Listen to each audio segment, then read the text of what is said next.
चरणकमलेभ्यो नमः। श्रीमद्भगवद्गीता अथ प्रथमोऽध्यायः। श्लोक 19। सघोषोधार्तराष्ट्राणां हृदयानि व्यदारयत् नभश्च पृथिवीं चैव तुमुलो व्यनुनादयन्।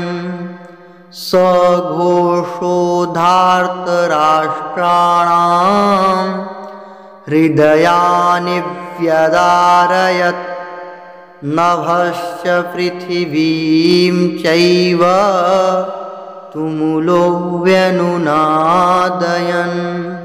अर्थ: और उन भयानक शब्द ने आकाश और पृथ्वी को भी गुंजाते हुए धार्त राष्ट्रों के अर्थात आपके पक्ष वालों के हृदय विदीर्ण कर दिए।